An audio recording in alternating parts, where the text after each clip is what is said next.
Bila tiba hujung tahun, menjelang perayaan Krismas, iaitu 25 Disember, akan timbul isu, nak ucap Merry Christmas atau tidak. Isu ini akan berulang, dipertikaikan, justru umat Islam jadi keliru, hanya memberi ucapan menjadi, begitu heboh, kecoh sekali. Kita masih ingat semasa kanak-kanak atau remaja, beri ucapan Merry Christmas tidak pernah dipermasalahkan. Masa itu pun ada ustaz, ada ulama, mereka terima dan okey-okey saja. Terdapat dua versi pendapat, kebanyakan ulama membolehkan, harus, tiada masalah, dengan niat yang baik. Dan terdapat sekelompok ulama yang menentang, diharamkan dan melabel ia suatu perbuatan syirik, katanya.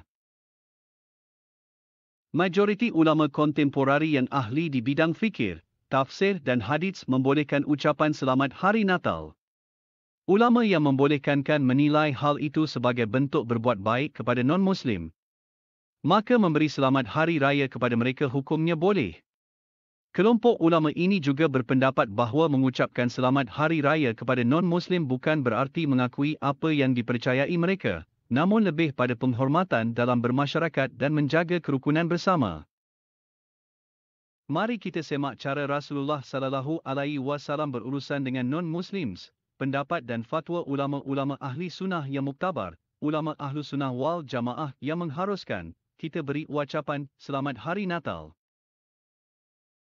Ini dia senarai ulama yang membolehkan kita memberi ucapan, Selamat Natal atau Merry Christmas. Mereka adalah Syekh Ali Jum'ah, Syekh Muhammad Rashid Ridla, ulama tasawuf, Syekh Yusuf Qaradawi, Syekh Al-Shurbasi, Syekh Abdullah bin Bayah, Syekh Nas Farid Washil, Syekh Mustafa Zarka, Syekh Isham Tarimah, Syekh Mustafa Al-Zarka, tokoh fiqh dan muamalat, Profesor Dr. Abdul Sattar Fatullah Sa'idi, Profesor Dr. Muhammad Al-Said Dusuki, Majlis Fatwa Eropah, Majlis Fatwa Mesir, dan lainnya.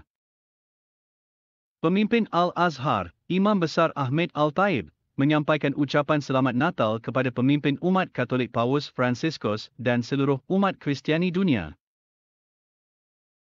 Menurut Syekh Qaradawi, tidak ada hal yang mencegah untuk mengucapkan selamat pada perayaan non-Muslim, selagi ia tidak merayakan dan mengikuti ritual dan simbol agama mereka. Fatwa Syekh Wahbah Al-Zuhaili mengatakan sebagai berikut, tidak ada halangan dalam bersopan santun, mujamalah, dengan orang Nasrani menurut pendapat sebagian ahli fiqh berkenaan hari raya mereka, asalkan tidak berniat sebagai pengakuan atas kebenaran ideologi mereka. Fatwa Syekh Mustafa Ahmad Zarka memberi contohi hadits yang menyebutkan bahawa Rasulullah pernah berdiri menghormati jenazah Yahudi. Penghormatan dengan berdiri ini tidak ada kaitannya dengan pengakuan atas kebenaran agama yang dianut jenazah tersebut. Rasulullah pernah memberi izin kaum Nasrani mendirikan ibadah di salam masjid. Apakah Rasulullah mengakui agama mereka? Tidak. Itu tanda sikap toleransi dan santun Rasulullah sallallahu alaihi wasallam. Bahawa Islam sebagai agama yang penuh dengan kasih sayang dan rahmat bagi umat manusia. Rasulullah sallallahu alaihi wasallam tidak marah dan menuduh kepada umat Nasrani, kamu jangan lakukan syirik di dalam masjid.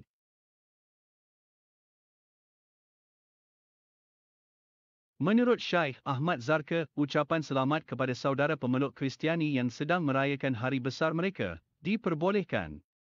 Mufti Zulkifli Muhammad Al-Bakri, Malaysia, menyebutkan bahawa mengucapkan selamat kepada non-Muslim selama perayaan dibolehkan sepanjang tidak mengagungkan kepercayaan non-Muslim atau menggunakan simbol keagamaan. Ini tak lebih dari ucapan selamat mengungkapkan kegembiraan kepada mereka yang merayakan, kata Zulkifli. Fatwa Mufti Mesir, Ali Jum'ah, mengeluarkan fatwa terkait mengucapkan selamat pada perayaan non-Muslim. Mufti Mesir menegaskan, ucapan selamat pada hari raya non-Muslim itu boleh dan baik, hal itu masuk dalam kategori baik dan melunakkan hati. Dengan syarat tidak ikut bergabung dalam perayaannya terutama yang terkait dengan perkara yang bertentangan dengan akidah Islam.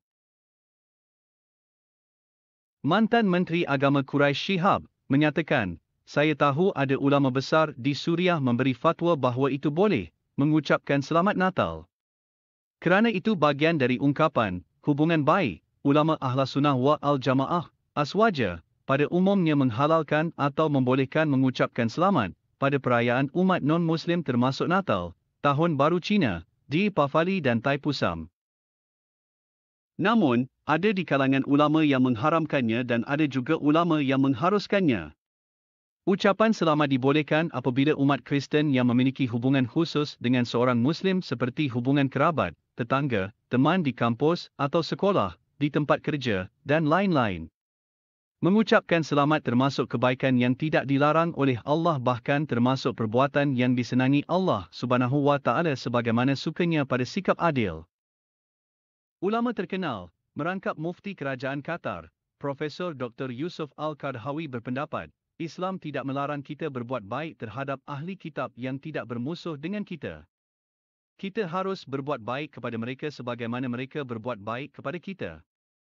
Sesuai dengan firman Allah Subhanahu wa Ta'ala dalam surah Al-Mumtahanah ayat 8. Fatwa Syekh Abdullah bin Bayah, bolehnya ucapan selamat Natal atau ucapan selamat pada hari raya semua non-Muslim baik Yahudi, Nasrani, Hindu, Buddha, Konghucu, Shinto, dan lain-lain. Ben Bayah adalah Ketua Majlis Fatwa Ulama Eropah dan Ketua Forum Tazis Al-Silmi fil Mujtama' Al-Muslimah. Dr. Sharaf Kudat adalah ahli hadits Fakultas Syariah di Universiti Jordan, dalam fatwanya yang berjudul Ucapan Selamat pada Hari Raya Kristen. Berkata hukum asal, dalam hal ini adalah boleh. Tidak ada dalil teks Quran dan hadits Nabi yang melarang hal itu. Padahal yang benar adalah bahawa dalam ucapan selamat tidak terkandung pengakuan apapun dengan pelbagai dasar sebagai berikut. Pertama, dalam ucapan tidak terkandung pengakuan pada agama mereka. Kedua, kerana Allah menyuruh kita untuk memperlakukan mereka dengan baik, seperti tersebut dengan jelas dalam surah Al-Mumtanah 68, maka, perlakukan baik kepada non-Muslim bukan hanya boleh, bahkan dianjurkan, dengan mengucapkan selamat. Sudah pasti kita berharap mereka dalam keadaan baik-baik saja. Dan Allah menyuruh kita.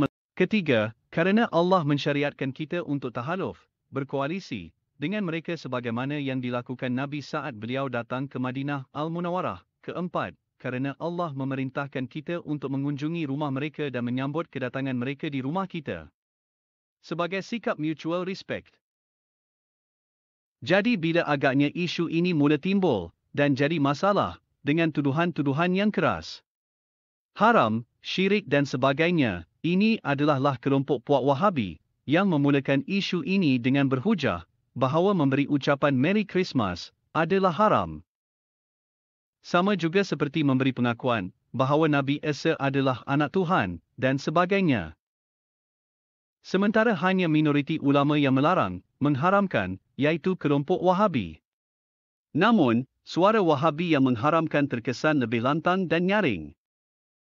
Ternyata, ramai ulama ahli sunnah wal jamaah, tidak ada masalah mengucapkan selamat merayakan hari Natal. Malah membolehkannya.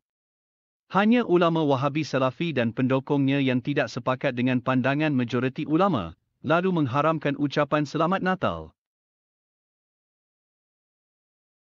Di Malaysia, isu ini diperheboh pada tahun 2006, sebelum Jabatan Agama Islam Malaysia terpaksa keluarkan fatwa.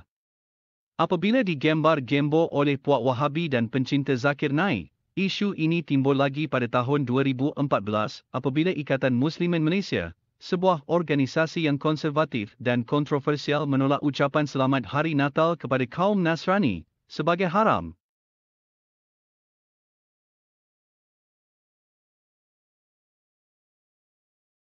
Umumnya yang mengharamkan ucapan selamat Natal adalah ulama Wahabi yang terinspirasi dari fatwa Ibnu Taimiyah dan muridnya Ibnul Qayyim. Inti alasan dari ulama yang mengharamkan adalah kerana mengucapkan selamat pada perayaan orang non-Muslim sama dengan mengakui kebenaran agama mereka, mengakui Nabi Isa sebagai anak Tuhan, dan mengakui bahawa 25 Disember itu hari kelahiran Nabi Isa. Antara ulama fahaman Wahabiyah Salafiyah yang mengharamkan ucapan selamat Natal, ialah Ibni Al-Qayyim, Ibni Taimiyah, Syekh Muhammad Saleh Al-Munajjid, yang baru-baru ini telah ditangkap oleh penguasa kerajaan Arab Saudi. Syekh Al-Utsaimin, ulama Wahabi. Ibnu Qayyim al-Jauziyah, Sheikh Abdul Aziz bin Baz, Sheikh Ibrahim bin Muhammad al-Hakil, Sheikh Ibrahim bin Jafar, Sheikh Jafar at-Talhawi, dan lainnya. Pandangan yang mengharamkan bermula dari fatwa Salafi Wahabi, pendapat Al-Utsaimin, seorang ulama Saudi Arabia yang menyatakan bahawa mengucapkan selamat kepada orang kafir atas perayaan keagamaan adalah haram. Wahabi berpendapat bahawa pemberian ucapan selamat pada perayaan orang kafir, non-Muslim, sebagai suatu penerimaan atau pembenaran ritual peribadatan orang kafir. Kita akui Nabi Isa adalah anak Tuhan dan setuju bahawa 25 Disember adalah hari kelahiran Nabi Isa. Di media sosial tersebar video, seorang ulama Wahabi, Dr. Zakir Naik, menuduh mereka yang mengucap selamat Hari Krismas akan masuk neraka. Pendapat beliau tidak ada dasarnya dalam Islam, kata-katanya yang tidak bertanggungjawab. Apa yang disebarkan pendapat Zakir Naik adalah berbau hasutan, menimbulkan kekeliruan dan memecah belahkan umat. Zakir Naik tidak ada hak menghukum sesiapa pun masuk neraka, kerana syurga atau neraka itu bukan milik dan haknya. Sedangkan Zakir Naik sendiri adalah seorang pelarian, belum tentu kedudukannya. Ujaran mereka tidak pernah sealiran dan tidak pernah sepakat dengan jumhur ulama dan mainstream Islam. Seorang lagi Ustaz Wahabi, Firanda, nyatakan selamat Natal lebih buruk dari selamat berzina. Satu lagi pendapat sesat pendakwah Wahabi yang mulut dan kata-katanya lebih kotor dan buruk. Firanda memang lama tinggal di Arab Saudi, yang kental dengan aliran Wahabi. Padahal di Arab sendiri ustaz-ustaz Wahabi sudah banyak yang ditangkap dan diadili, tapi di sini masih bebas-bebas saja. Penyebaran fahaman Wahabi ini dikhawatirkan dapat memecah belah umat beragama dan merusak toleransi antara kaum. Sebenarnya, pihak Wahabi membesar-besarkan, overblown this issue, ini bukan masalah akidah, tidak kena mengena dengan keimanan seseorang, malah bergantung kepada niat masing-masing. Jangan hairan bila puak Wahabi begitu sungguh-sungguh, dengan hujah dan logika mereka melarang umat Islam memberi ucapan Merry Christmas. Kita harus ingat, bila tiba Isra' Mikraj, di bulan Rejab, Nisfu Sya'ban, awal Muharram dan perayaan Ma'al Hijrah, begitu juga dengan sambutan Maulidur Rasul pada setiap bulan Rabiul Awal, acara tahlilan, yasinan, ziarah kubur, semua, ya kesemua perayaan atau hari peringatan dalam Islam akan ditantang dan ditolak oleh kelompok fahaman Wahabi. Dituduh amalan bid'ah dan syirik. Bahkan sesama umat Islam yang beza aliran, Wahabi kerap menghina dan menyesatkan. Walaupun umat Islam di seluruh dunia menyambutnya, kelompok Wahabi tetap menolaknya. Dengan alasan dan logika mereka sendiri. Penghasutnya adalah kelompok Wahabi. Kelompok Wahabi sangat fobia dengan syirik, malah dalam banyak hal mereka nampak perbuatan syirik di mana-mana, walaupun perbuatan baik, seperti Maulidur Rasul diulah diputar menjadi syirik ataupun bid'ah.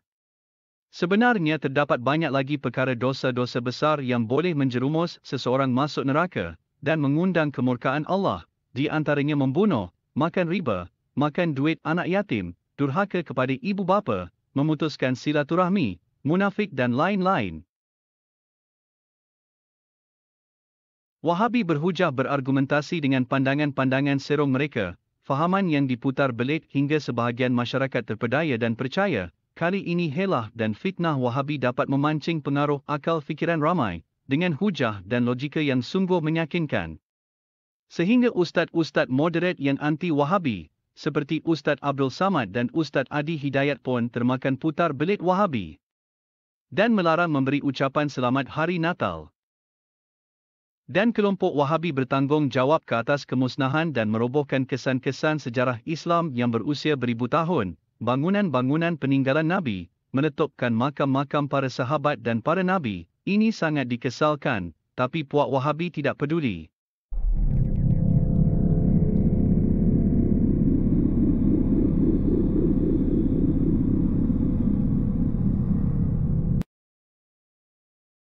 Ucapan Natal bukan suatu doa, hanya sebatas ucapan, tidak punya niat mengakui atau mengikuti cara dan ritual perayaan mereka. Saya pernah bercuti ke Vatikan, tempatnya Pop. Adakah kerana itu akidah saya rusak dan masuk neraka? atau teman-teman Hindu saya menjemput hari kahwinnya di tempel, saya turut meraihkan. Adakah ini bererti saya memuja Dewa Hindu Siva? Saya tetap berakidah seorang Muslim dan tidak berburuk sangka. Isu ini baru menyebar sejak munculnya fahaman Wahabi dari Saudi Arabia, dan semaraknya kaum radikal yang memperjuangkan syariah. Kaum radikal ini menyebarkan kebencian yang menempatkan umat Kristen sebagai musuh utama. Bahaya fahaman Wahabi di atas nama mengikuti hanya Al-Quran dan Hadis, tapi terdapat banyak selewengnya. Wahabi adalah kumpulan minoriti di antara umat Islam seluruh dunia. Mereka hanya sekitar 4% saja, tapi mereka terlalu vokal dan kontroversial. Bom di sana-sini, bunuh sesuka hati atas nama jihad, dan semua kumpulan teroris adalah berfahaman Wahabi. Rasulullah bukan hanya hormat non-Muslims yang masih hidup, malah jenazah seorang kafir melintas di hadapan beliau beri hormat. Dengan santun, Rasulullah SAW tetap berlaku baik dan menghargai pilihan kaum Nasrani. Beliau tidak memaksa, tidak caci maki dan tidak juga mengintimidasi mereka dan tidak mengancam. Mereka bebas menentukan nasib mereka sendiri. Dan terdapat surah Maryam dalam Al-Quran tentang kelahiran Nabi Isa. Al-Quran menceritakan kelahiran Nabi Isa dan memuliakan Maryam, ibu Nabi Isa, lebih dari kitab Injil dan Bible. Salah satu polemik kita sebagai umat Islam adalah toleransi dalam beragama. Dengan prinsip itu kita harus berikhtiar dalam membina dan memelihara hubungan yang harmonis antara umat beragama. Kalau disuruh pilih antara dua, permusuhan atau kedamaian, cara Islami adalah kedamaian. Perkara yang memicu kepada buruk sangka, menebar keretakan-keretakan antara kaum dan agama, adalah bercanggah dengan prinsip Islam yang rahmatan lil alamin, Islam yang mewujudkan kedamaian dan kasih sayang, rahmat bagi seluruh manusia maupun seluruh alam. Dalam menjalani kehidupan sebagai seorang Muslim, kita harus memperhatikan dua hal, yakni hubungan dengan Allah Subhanahu wa Ta'ala dan hubungan dengan sesama manusia.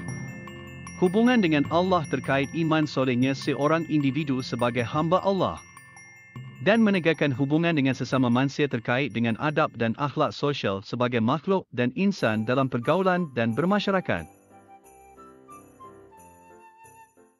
Sebaiknya kita hadapi isu ini dengan rasional bukan emosional. Kita harus akui di dunia yang tidak putus-putus dirundung konflik dan krisis, permusuhan dan kebencian, yang kita perlukan adalah suara damai.